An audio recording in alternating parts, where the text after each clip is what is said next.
renewed efforts to bring peace in the war between Russia and Ukraine. Secretary of State Marco Rubio, Special Envoy Steve Witkoff, and Jared Kushner meeting with the Ukrainian delegation in Florida ahead of talks with Russian officials set for later this week.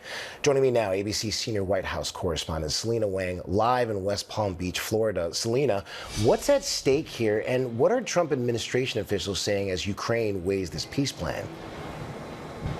Yeah, I mean, the stakes here are incredibly high. There are a lot of thorny issues for the U.S. and Ukrainian delegation to work out because just days from now, Steve Witkoff, who's the president's envoy, he's going to be traveling to Moscow to present a peace plan directly to Russia's Vladimir Putin.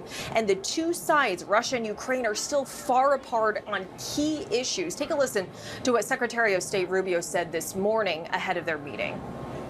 They want peace, but it's also about securing an end to the war that leaves Ukraine sovereign and independent and with an opportunity at real prosperity. So this is not just about ending a war. This is about ending a war in a way that creates a mechanism and a way forward. So it's been a really dramatic week leading up to this point. So about a week ago, there was a U.S.-backed proposal that essentially gave Putin everything he wanted, including forcing Ukraine to give it more territory and to vow never to join NATO. Well, that seriously alarmed Ukraine and our European allies. So after a flurry of meetings, they moderated that plan to meet more of Ukraine's demands. But since then, Putin has publicly weighed in. He has shown no sign of compromise, repeating his most hardline demands. So the hope here is that they can hash out a peace deal that they believe Putin can accept. But there's a lot of skepticism from experts that that is even possible, given what they say is that Putin here is looking not for compromise, but surrender. And Selena, what can you tell us about President Trump's latest move to increase pressure on Venezuela?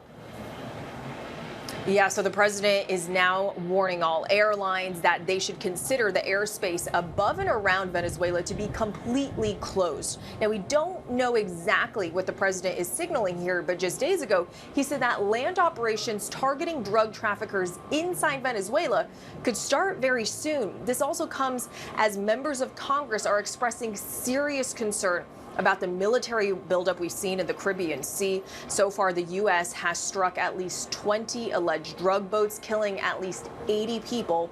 But the administration has not provided any public evidence to prove that they were an imminent threat or that the people killed were actually trafficking drugs.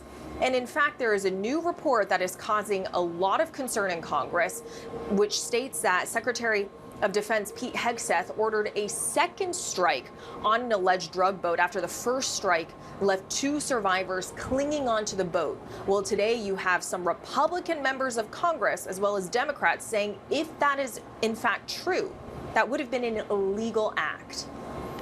All right, Selena Wang, thank you for that update.